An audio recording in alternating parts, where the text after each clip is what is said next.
Así inicia Es Noticia, noticia en profundidad. Qué placer estar de nuevo con ustedes para contarles, como siempre, lunes a viernes, lo que es noticia desde el análisis, desde la profundización de los hechos que son coyuntura. Vamos a comenzar en esta hora con el análisis. Allí están los titulares. Es Noticia México. Hambre, frío, gases lacrimógenos, balas de goma, detenciones y deportaciones. Ese es el panorama que enfrentan los miles de centroamericanos en la frontera con Estados Unidos. Pese a ello, este fenómeno social no se detiene. Les contaremos por qué y tenemos el análisis. Segundo tema que es noticia, Argentina comienza la acción global Fuera G20, fuera el FMI, en vísperas del inicio de la cumbre de los países más industrializados del mundo en Buenos Aires, la capital. El vergonzoso episodio de violencia de la final de la Libertadores este fin de semana hace a muchos preguntarse si el gobierno de Macri tendrá la capacidad para ofrecer la seguridad a los líderes mundiales. Analizamos ese panorama. Y tercer tema que es noticia, Francia. El alza en los precios del combustible genera indignación. Las protestas no cesan, producto de un cúmulo de medidas que golpea a la clase media y a la clase baja. En este escenario aparece el movimiento de los llamados chalecos amarillos. ¿Quiénes son? ¿Qué tienen en común? ¿Son sindicatos? ¿Son movimientos sociales? ¿Son políticos? ¿Qué hay detrás de ellos? Vamos a verlo aquí en Noticia, que así comienza. Bienvenidos, bienvenidas.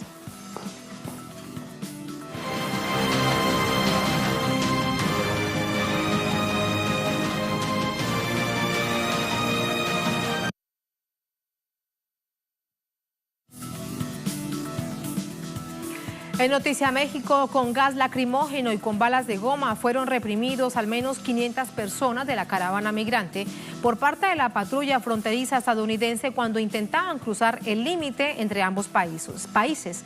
Tras la riesgosa decisión de los indocumentados, se encuentra la esperanza de recibir el asilo político, una opción cada vez más reducida por la administración de Donald Trump. Aquí tenemos los detalles.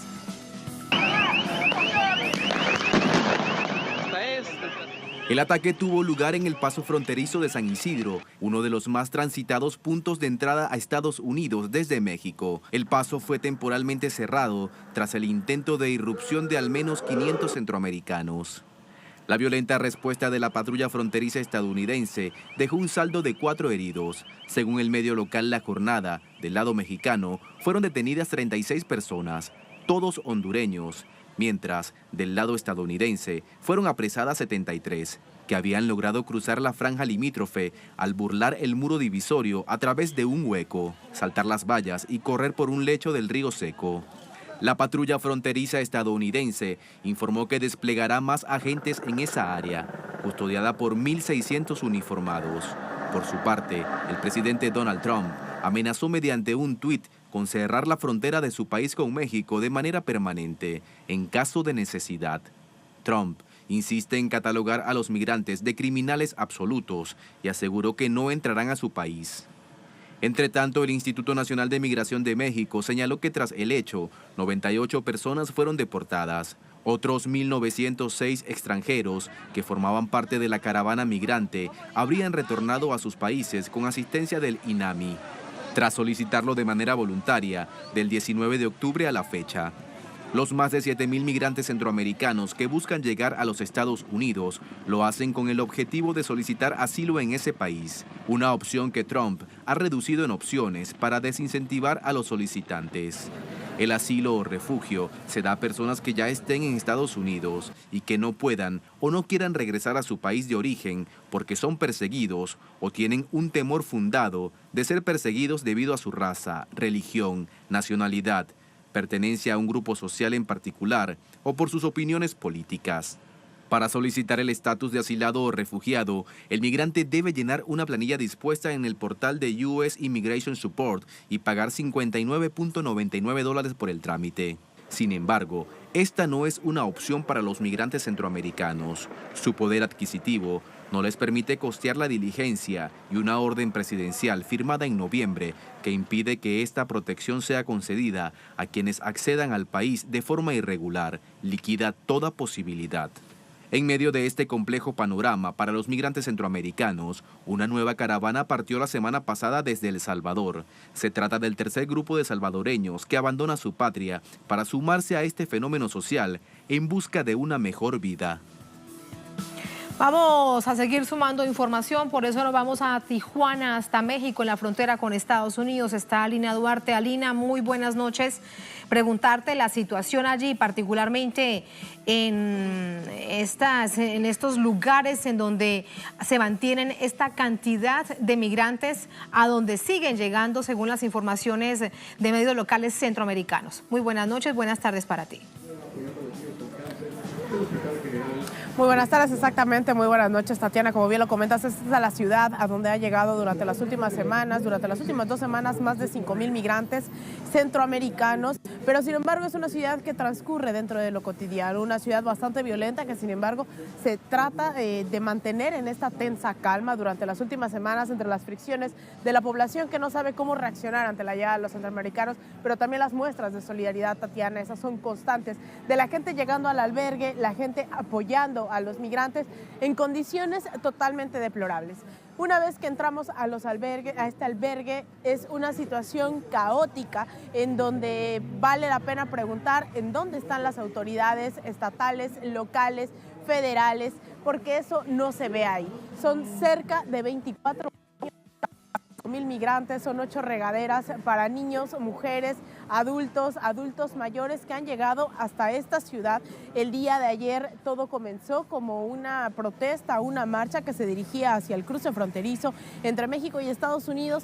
Sin embargo, entre la desesperación, hay que decirlo, de las familias que llevan sin respuesta, muchas de ellas 2 semanas en esta ciudad, otras tantas ya saliendo desde hace 2 meses de sus hogares, recorriendo más de 4,400 kilómetros, Tatiana, caían en esta desesperación de ver la única oportunidad que tenían de cruzar hacia Estados Unidos, razón por la cual decidieron intentarlo. Sin embargo, la respuesta de las autoridades estadounidenses fue gas lacrimógeno, fueron balas de goma. Muchos de ellos nos narraban con lágrimas en los ojos cómo es que ellos esperaban que las autoridades estadounidenses los detuvieran para proceder a un juicio de asilo político, lo cual no ocurrió. Estaban de verdad en shock, estaban lastimados, tenían heridas de balas de goma, muchos de ellos tenían heridas graves en la cabeza al incrustárseles estos dispositivos, estos tanques de gas lacrimógeno, estas bombas de gas lacrimógeno por parte de las autoridades estadounidenses, lo cual también llama la atención, porque mucho se habla de la soberanía que se ha infringido, por así decirlo, dentro de la soberanía mexicana,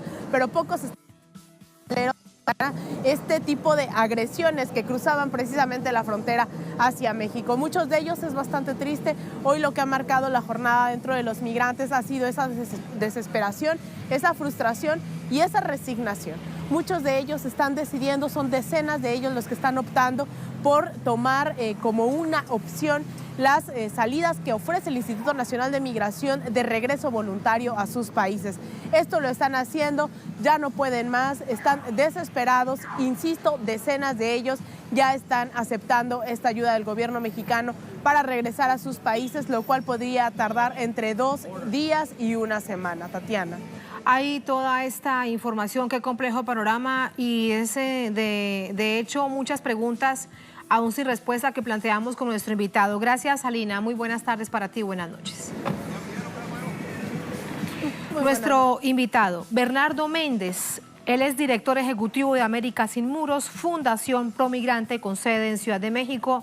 Señor Méndez, buenas noches. ¿Qué tal, Tatiana? Un saludo para ti y todo el equipo de Telesur, a las órdenes de ustedes aquí en la Ciudad de México. Muchísimas gracias. Déjeme preguntarle primero algo. ¿Incurrió o no en una ilegalidad la patrulla fronteriza de los Estados Unidos este fin de semana? Me refiero con respecto a las balas de goma, los gases lacrimógenos lanzados hacia México, hacia la frontera del otro lado. En el momento en que esta acción incide directamente en el territorio de México, pues es una acción que no procede desde el punto de vista del derecho internacional. Vale la pena, Tatiana, comentarte que es muy probable que haya pequeños grupos entre la caravana que son personas infiltradas. Se ha revelado en algunos medios de que inclusive la inteligencia de Estados Unidos con el objeto de alguna manera desvirtuar lo que es este éxodo migrante, pudiera estar interviniendo. Lo digo a nivel de hipótesis, pero el hecho que es real es que es muy probable que haya personas provocadoras. Como tú sabes, en la historia de la inteligencia de Estados Unidos, normalmente se intervienen los movimientos sociales con el objeto de acelerarlos y de esa manera abortar los movimientos. Así que no sería extraño, aunque no tenemos aquí en América Sin Muros pruebas de que algunos elementos pues pagados, provocadores, agentes infiltrados hayan participado en este incidente del día de ayer, y el día de hoy ya tenemos el informe que ustedes mismos han dado, 98 personas, fundamentalmente personas de nacionalidad hondureña, pues les han dado órdenes de deportación, Tatiana. Señor Méndez, esto es un asunto delicado, de hecho preocupante. Ante la hipótesis que usted plantea, ¿qué lo hace pensar que puede ser así? No me refiero solo a hechos, mirando hacia atrás la historia, sino también al propio accionar del gobierno de los Estados Unidos. Bueno, es que sabemos nosotros desde antes de el proceso intermedio electoral, en el cual el presidente Trump pierde la mayoría de la Cámara de Representantes y conserva la mayoría en el Senado, sabemos que esta caravana, que puede ser en parte de buena fe de muchos de los participantes, y entendemos la desesperación por situaciones de inseguridad, de vulnerabilidad en sus lugares de origen, la necesidad de partir, la necesidad de salir de su país, pero también lo que fueron los tiempos en los cuales se genera, le dieron elementos, y lo sucedido el día de ayer le sigue dando elementos al presidente de los Estados Unidos y a su núcleo duro, porque tiene un núcleo duro de seguidores, para pues seguir endureciendo sus políticas antiinmigrantes. Recordemos que el día viernes 9 de noviembre dio una orden ejecutiva para limitar por 90 días y prácticamente no dar mucha opción a los integrantes de la caravana. Recordemos que antes el presidente de los Estados Unidos, recuerden la orden ejecutiva contra la entrada de ciudadanos de 7 países musulmanes, son órdenes que los abogados, en esta última del 9 de noviembre, el abogado Alan Diamante, que lo pueden ustedes buscar, de Los Ángeles, señaló que esta orden ejecutiva estaba contra los estatutos que son constitucionales, y por lo tanto, recientemente, hace unos días, un juez de San Francisco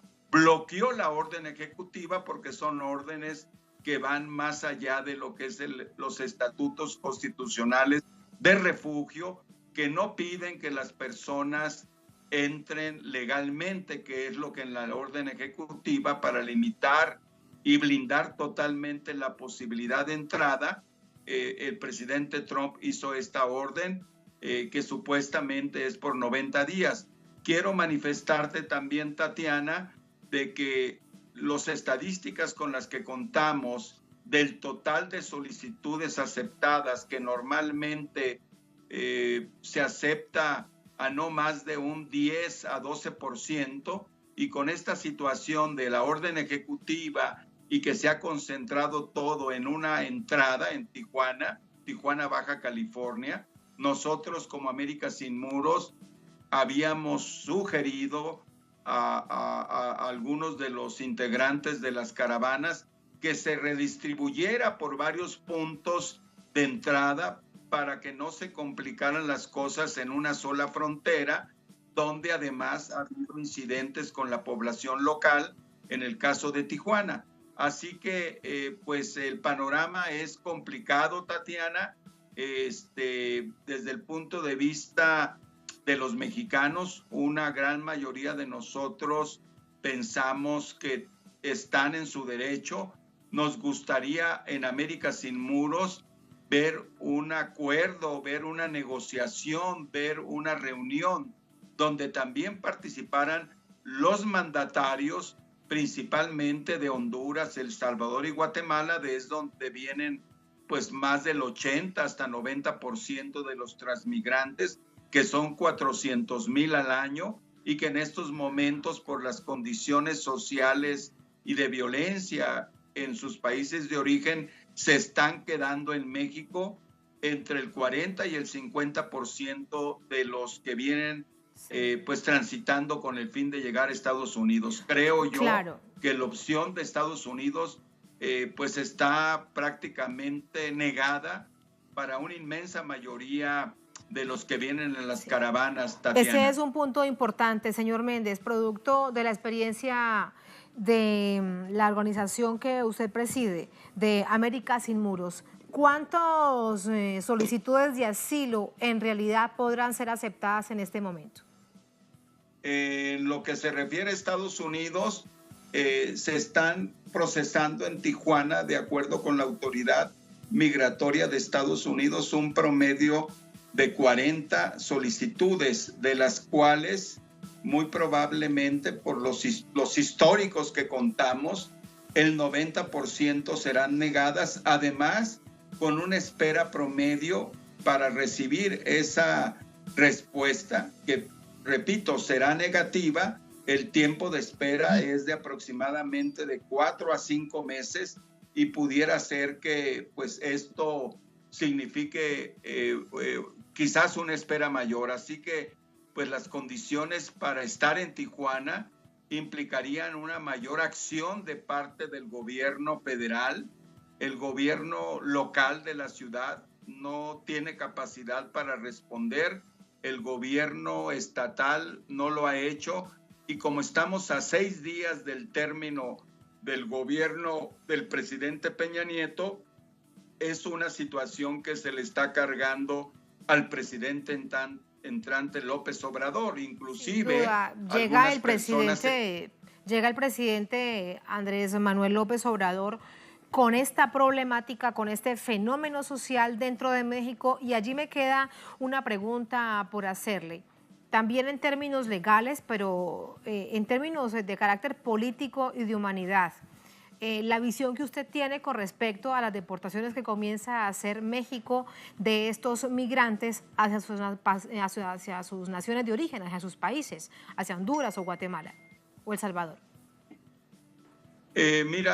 Yo creo, Tatiana, de que, pues, como te decía, ha habido comportamientos violentos, ha habido comportamientos pues que no proceden, que de alguna manera generan una situación difícil para México, para las autoridades en la frontera. Y yo creo que en cualquier país, aunque sea muy doloroso, cuando se incurre en faltas de esa naturaleza, yo creo que no es justificable la acción de los gases lacrimógenos, pero ya había el antecedente, ya había habido una advertencia del propio presidente de Estados Unidos, así que pues yo creo que hay un cierto tipo de provocación, Tatiana. Quiero comentarte que el presidente electo va a heredar todo este problema. Alguna gente piensa que se está generando esta problemática a propósito, como para dejarle ahí una cuestión complicada. Vale la pena señalar que el presidente, a través del futuro canciller Marcelo Ebrard, ha hecho una propuesta de cooperación y plan de desarrollo con empleos y de que haya un incremento productivo en los países de Centroamérica. Para el presidente electo, la opción y la salida a esta problemática es que se generen empleos, se genere desarrollo y oportunidades en los países de origen. Por eso señalo que, independientemente de lo cuestionado que pueda ser el presidente de Honduras y pues la situación también en El Salvador, recuerda que es un gobierno del Frente Farabundo Martí, pues deben ellos también de alguna manera de corresponsabilizarse de esta problemática, y creo que tiene que ser una acción conjunta con México, Estados Unidos, Canadá, organismos de las Naciones Unidas, del Banco Interamericano de Desarrollo, para que haya más opciones de desarrollo y de empleo, y esto tiene que venir en conjunto con el tema de la seguridad para las familias, porque pues están acosadas por pandillas, extorsiones,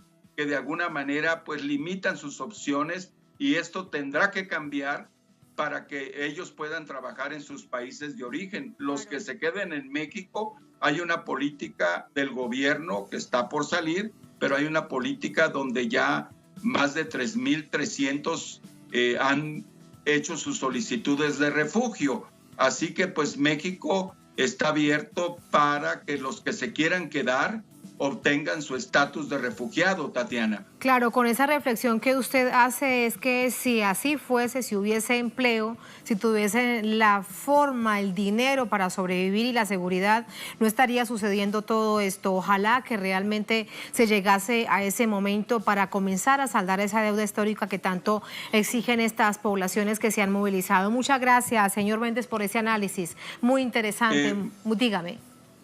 Sí, muchas gracias, y pueden seguirnos en Twitter, sí, América Sin Muros, y tenemos página de Facebook, América Sin Muros. Tatiana, equipo de Telesur, muchísimas gracias. A usted muchísimas gracias, lo vamos a seguir muy atentos al desarrollo de todo esto, porque sin duda a través de ustedes entendemos desde el centro de la situación lo que está pasando. Muchas gracias, buenas noches. Buenas noches. Buenas noches.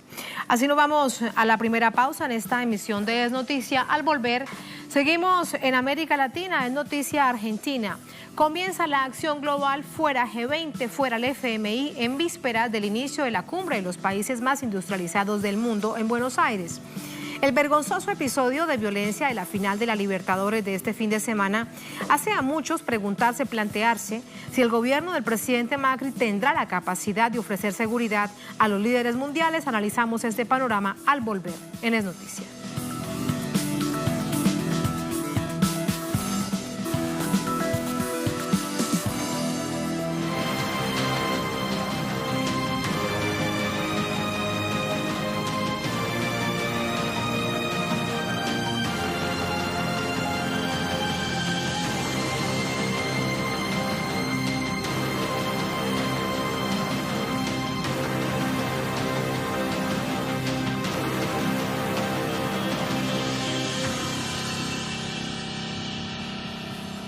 En Noticia Argentina, en víspera de la realización de la cumbre del G20, la seguridad del país se pone a prueba. La bochornosa cancelación de la final de América, la Copa Libertadores, debido a esa violencia desatada en las afueras del Estadio Monumental de River Plate durante el recorrido del autobús Boca Juniors, pone en duda la capacidad del gobierno argentino para garantizar nada más y nada menos que la seguridad de los líderes mundiales. La seguridad dentro del encuentro en paralelo. Se inician preparativos para la contracumbre de que dice fuera G20, fuera el Fondo Monetario Internacional. La seguridad del país está en la mira de cara al G20, que comienza este viernes 30 de noviembre y finalizará el sábado 1 de diciembre en Buenos Aires. La vergonzosa jornada protagonizada el pasado sábado en el denominado Superclásico entre River y Boca por la Copa Libertadores a las afueras del Monumental pone en tela de juicio la seguridad del país, dada la cercanía de la cumbre.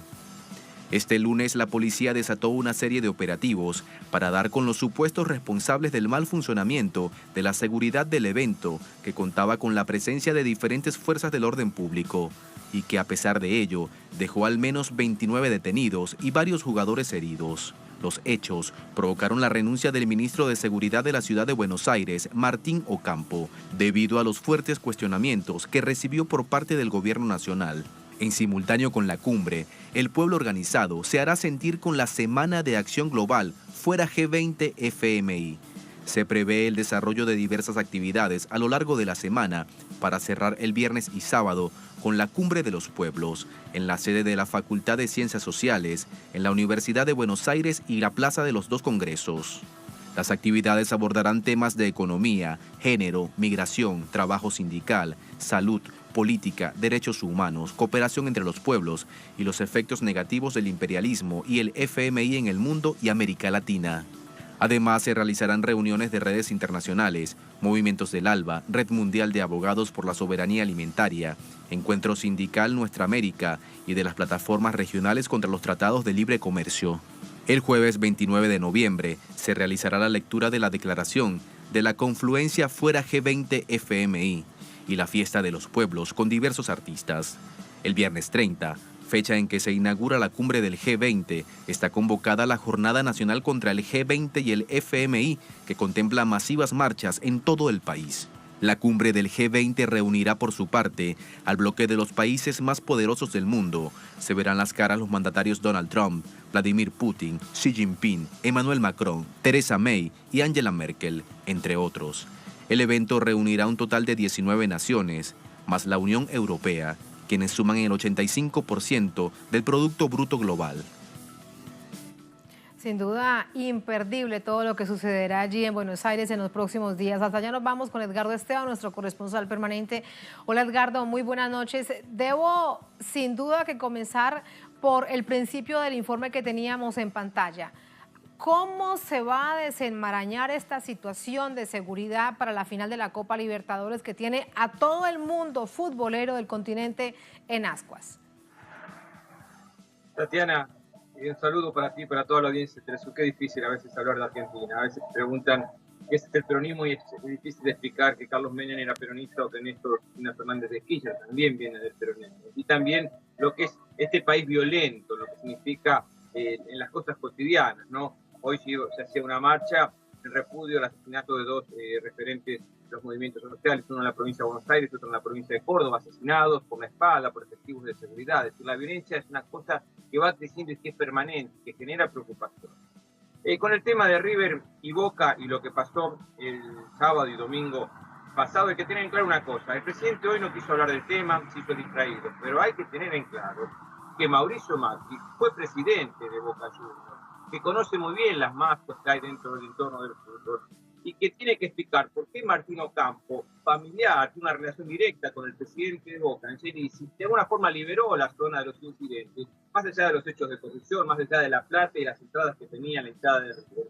Hay elementos que se van concatenando, porque Angelici, el presidente de Boca, es el principal operador que tiene Mauricio Macri con relación a la justicia y todo este proceso de persecución a referentes sociales como lo es a Cristina Fernández de Kirchner. Todo está concatenado como que Mauricio Macri no se acuerda que la primera denuncia importante que hubo en los años 90, en el año 96, con relación a la corrupción de los empresarios que recibían coimas y sobrevaluaban sus privatizaciones, fue Mauricio Macri con su empresa en las afueras de la capital de Argentina, en la ciudad de Morón. Desde esa perspectiva, el presidente hay cosas que no se acuerda, que tiene mala memoria o que se hace distraído y prefiere no hablar. Pero lo cierto, lo concreto, es que está enquistado este vínculo de la violencia con lo que pasó este fin de semana con un partido tan importante como River y Boca Juniors, y también lo que son los intereses y la jugada que hay en función de tener esas hinchadas que lo acompañaron a Mauricio Macri para que en primer lugar sea jefe de gobierno de la ciudad de Buenos Aires y posteriormente llegara a la presidencia nacional.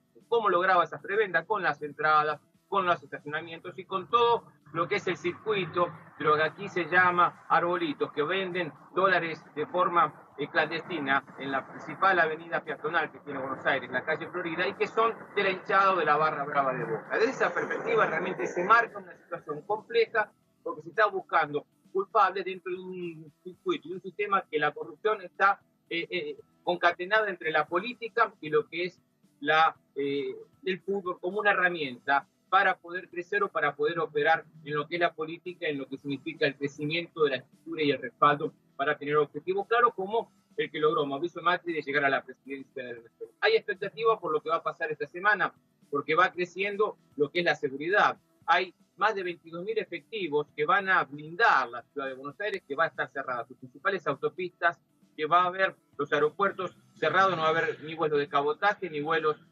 internacionales, desde el jueves al mediodía hasta después de la medianoche del día sábado, que no va a haber transporte público de pasajeros, ni trenes, ni metro, ni buses. Es decir, va a estar aislado. A pesar de eso, los movimientos sociales, las distintas centrales obreras, los partidos políticos opositores y los organismos de derechos humanos se van a movilizar, como bien escuchamos recién en el informe, para plantear este repudio a lo que es esta cumbre con estos referentes que vienen de distintas partes del mundo, también con su estructura de seguridad. Donald Trump trae a 1.000 efectivos de los Estados Unidos, Putin trae 800 y Xi Jinping trae otros 800 dentro de lo que son estos integrantes de los distintos países que van también trayendo a su propia estructura de seguridad. Así que va a ser una ciudad que va a estar aislada, va a estar totalmente estructurada con estos efectivos que tienen la autorización de reprimir ante cualquier incidente o ante estas protestas o estas movilizaciones que se van a hacer, van a desafiar justamente este bloqueo y van a decir presente, planteando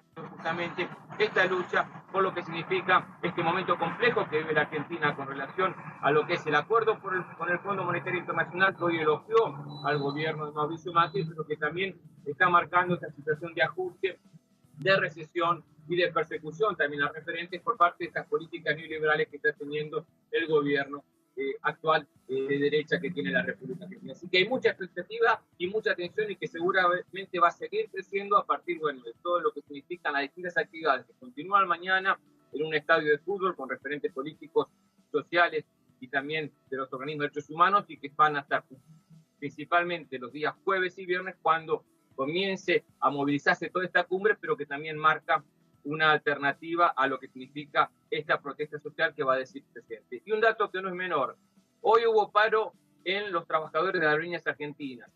Se advierte que puede haber paro de actividades, no solamente de los trabajadores de la empresa estatal de bandera argentina, sino también de todos los trabajadores que tengan que tener vínculo con el servicio aéreo. Y el día miércoles podría haber un paro de actividades en el Aeropuerto Internacional de Ezeiza y en el Aeroparque Metropolitano, marcando justamente una situación compleja para todas las delegaciones que tienen que llegar a Buenos Aires, porque recordemos que tanto jueves, viernes y sábado no van a funcionar los aeropuertos en el radio de la capital de Argentina.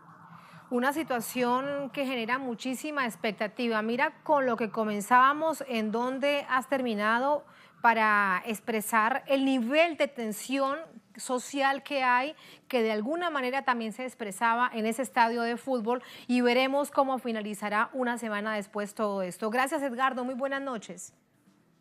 Buenas noches. Buenas noches. Tenemos el análisis, para ello nos acompaña Yair Cibel, periodista, investigador de CELAC. Hola Yair, buenas noches, ¿cómo estás?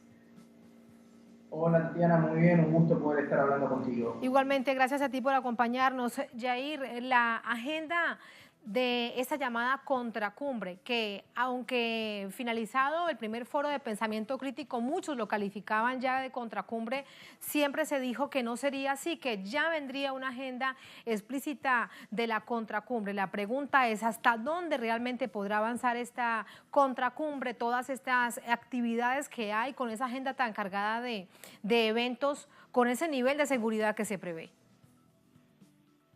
Bueno, Tatiana, la realidad es que comienza una semana muy difícil en Argentina, que tuvo su inicio con el fallido superclásico de la final de la Libertadores y que va a tener su continuidad cuando comience el G20, la reunión de los principales líderes a nivel mundial. Lo que está sucediendo en Argentina es que hubo primero un evento que logró ser la cúpula institucional o unificar a la expresión institucional de repudio de este G20, donde estuvieron Dilma Rousseff, donde estuvo Cristina Fernández de Kirchner, donde estuvieron distintos referentes internacionales de peso, que fue Claxo, y ahora podríamos entender que es la respuesta de los movimientos populares, que tiene que ver con la contracumbre al G20. La contracumbre al G20 es una respuesta que se da en las distintas ciudades del mundo donde se realiza esta reunión de los principales mandatarios. Esta vez se va a dar en Buenos Aires, comienza el miércoles, tendrá su punto culmine con una movilización de trabajadores que se convoca sobre la Avenida de Mayo, y al mismo tiempo hay una gran movilización de las fuerzas de seguridad para evitar grandes manifestaciones en las vías públicas. La ministra Patricia Bullrich, la ministra de Seguridad, dispuso el traslado de 22.000 efectivos de las Fuerzas Armadas en una situación bastante polémica, porque hace minutos nada más renunció el ministro de Seguridad porteño, el encargado de la seguridad de la ciudad de Buenos Aires, a causa de los desmanes ocurridos en River Boca, y es el encargado de garantizar la ciudad en términos la seguridad en términos generales de la ciudad de Buenos Aires.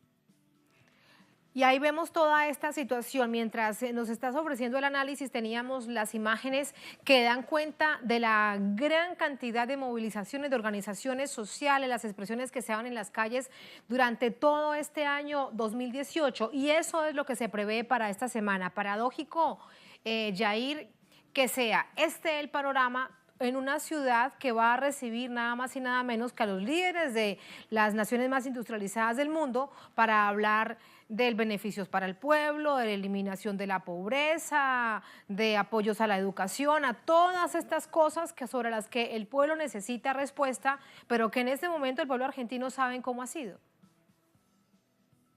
Sí, la realidad es que llega el G20 en un año de mucha movilización social, mucha volatilidad económica. Recordemos que hoy el dólar volvió a tocar los 40 pesos de la banda de explotación que había dispuesto el Banco Central, lo cual también aumenta la tensión social. Además, hay grandes movilizaciones de movimientos populares. La primera va a ser mañana en una cumbre llamada No al G20 que convocan los actores de la economía popular, un sindicato muy fuerte en Argentina que ha sido de los principales emergentes de la resistencia contra las políticas del macrismo, y al mismo tiempo un clima de represión por parte de las Fuerzas Armadas, fuerzas de seguridad en auge.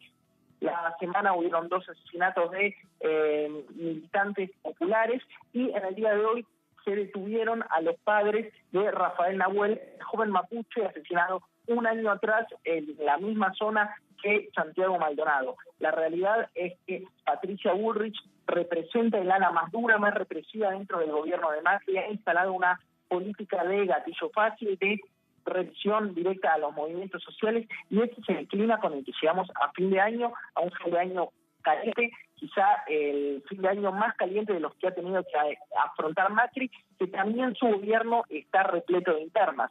Y el desenlace del partido de River y Boca tal vez pueda ser una señal de las internas que se dieron entre Mauricio Macri y su jefe y el jefe de gobierno de la ciudad de Buenos Aires, Horacio Rodríguez Larreta. Así están las cosas. Gracias, Yair, por ayudarnos a entendernos lo que significa esta cumbre del G20, la víspera particularmente, y esa contracumbre que genera tan expectativa. Muy buenas noches. Muy buenas noches, Tatiana. Muy buenas noches, gracias, Yair. Así nos vamos a la segunda, última pausa en esta emisión de Es Noticia. Al volver, Es Noticia Francia. El alza en los precios del combustible genera profunda indignación. Las protestas en ese contexto no cesan, producto de un cúmulo de medidas que golpea a las clases medias y clases medias, bajas y bajas. En este escenario aparece el movimiento de los chalecos amarillos. ¿Quiénes son? ¿Quién está detrás? ¿Acaso un movimiento social, sindical, político? Vamos a analizarlo al volver en Es Noticia.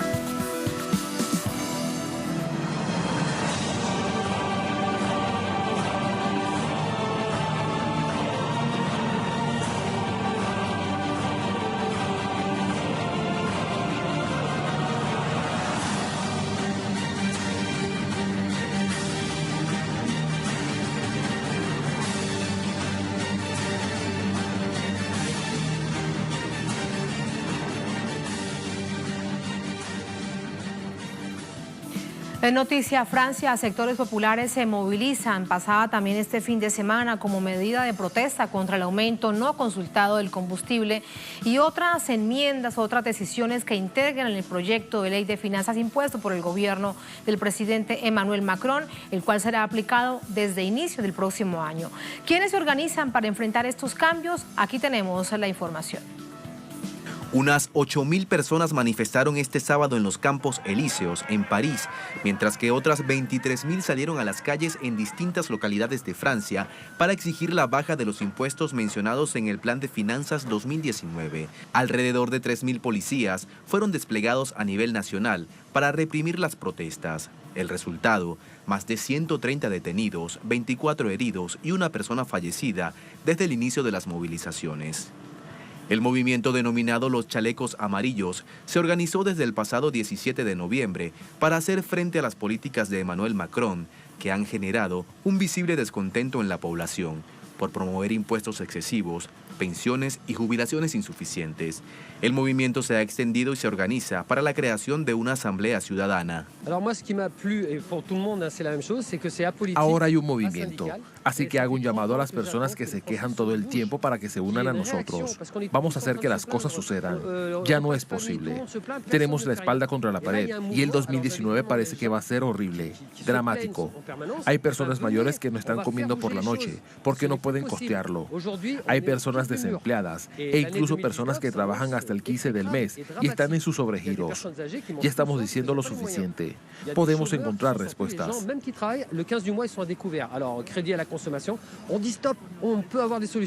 A partir del 1 de enero del próximo año, el gobierno francés pretende aplicar aumentos inconsultos a los impuestos del diésel y de la gasolina, entre 15 y 20% de su valor actual, lo que representa de manera inevitable el incremento sobre otros rubros. Situación que se suma a la inestabilidad económica de la población, que continúa perdiendo beneficios sociales y económicos desde gobiernos anteriores con la implementación de una serie de reformas fiscales y laborales. Allí tenemos la información, nos vamos de inmediato con el análisis. Para ello nos acompaña Fernando Casado, él es docente e investigador en el Instituto de Altos Estudios Nacionales del Ecuador, es periodista español. Hola Fernando, buenas noches, ¿cómo está? ¿Qué tal? Buenas noches, Tatiana, ¿cómo estás? Muchísimas gracias, gracias a usted por acompañarnos. Fernando, nos preguntábamos antes de irnos a la pausa, ¿qué son los chalecos amarillos? ¿Quiénes están detrás? ¿Movimientos sociales, organizaciones sindicales, tal vez la izquierda o tal vez la ultraderecha? ¿Cómo entender cómo se configura este movimiento que vemos en las últimas semanas, cómo va creciendo? Bueno, yo creo que los chalecos amarillos es un grupo bastante heterogéneo, ¿no? Es más bien un movimiento de respuesta y de protesta generalizado de la sociedad francesa ante un claro desmantelamiento progresivo que no es únicamente o puntualmente por la subida de los impuestos, sino que ya viene acumulado desde hace varios años y desde hace varios gobiernos, que tiene que ver con la crisis en la que se encuentra la socialdemocracia europea y en concreto la francesa. Entonces yo diría que es un movimiento muy heterogéneo, se le ha intentado dar un encuadre desde los medios de comunicación en el que se le acusa a Marine Le Pen de estar detrás de estas manifestaciones y de ser la ultraderecha y a veces también la calificación de ultraizquierda por ser también Mélenchon quien estaría detrás, pero yo creo que es un movimiento ciudadano mucho más amplio, un movimiento ciudadano que más bien engrosa a esas clases medias que ha habido un deterioro de su calidad de vida progresiva en los últimos años, con lo cual no podríamos a lo mejor clasificarlo de una forma específica, sino más bien hablar de una plataforma bastante amplia de ciudadanos, más allá de intentos maniqueos por parte de medios de comunicación de tratar sobre todo de compararles o de equipararles a los movimientos de ultraderecha franceses. Eso realmente es muy interesante desde la perspectiva política, porque, por ejemplo, Jean-Luc Mélenchon dice, nosotros acompañamos esta movilización, sin embargo vemos tintes fascistas y por eso parecen de la organización de Marine Le Pen. Sin embargo, Marine Le Pen también dice casi que lo mismo, pero alejándose de la extrema izquierda, como ellos lo califican. Así que no hay nada de político, están tratando de sacar algún rédito de este hecho. Claro, lo que ocurre también en este caso es que los medios de comunicación en su agenda y en sus encuadres se han centrado sobre todo en posicionar la violencia de las protestas y en algunas ocasiones las reivindicaciones de carácter social han pasado a un segundo plano. Por este motivo también, y dadas las acusaciones de que estos grupos violentos se corresponderían con los seguidores de Le Pen y con los seguidores de Mélenchon, es por lo que ambos se acusan recíprocamente y por lo que ambos tratan también de alejarse de lo que sería la violencia en la que se ha magnificado desde luego desde los medios de comunicación, como normalmente pasa en ese tipo de eventos de protesta social. Pero sin embargo es algo mucho más amplio. Entre las reivindicaciones también de estos chalecos amarillos, por ejemplo, está no solamente bajar los impuestos o todos los impuestos y no únicamente los de los combustibles, sino también someter a asambleas ciudadanas todo lo que tiene que ver con la discusión entre si debemos de migrar o se debe de cambiar en Francia del uso y consumo de combustibles fósiles a otro tipo de energías renovables. Y es más, ya los propios manifestantes plantean asambleas de ciudadanos más amplias en las cuales se den discusiones sobre estos temas, porque como ustedes han señalado en el reportaje, el problema muchas veces tiene que ver con que son impuestos que se imponen de manera sin consultarle a la ciudadanía, y ya lo que intentan también los manifestantes es articular una serie de asambleas ciudadanas y propuestas de que se hagan referéndums en torno a estos impuestos que no han sido consultados. Entonces yo creo que es algo muy amplio, es producto de un hartazgo de una ciudadanía que ha visto, como te decía antes, cómo cae cada vez en una mayor pauperización o en un menor pues ciudadanía del bienestar, esta socialdemocracia en crisis europea, pero que no se le puede clasificar o no se la puede homogenizar como en muchas ocasiones han tratado de hacer los medios de comunicación. De hecho, y a propósito de lo que decías en los medios de comunicación, un portal alternativo sacaba cuentas de la realidad de la situación de violencia sucedida en París y decía, por un hecho de violencia se ocultó 1.600 actividades en todo el país durante la misma jornada que fueron absolutamente pacíficas. Así se manipuló, pero precisamente parte de las imágenes que teníamos hace segundos es lo que se ha hecho viral a través de los medios de comunicación, y detrás de eso había toda una movilización pacífica. Para decirte y preguntarte por último lo siguiente, el presidente Emmanuel Macron trata de bajar la tensión diciendo que todo esto es por bien de Francia, por apoyar el cambio climático, porque esa debe ser la cuota de Francia en los combustibles fósiles para llegar hasta el 2022 con un clima mucho más sano para Francia. ¿Quién realmente cree ese discurso?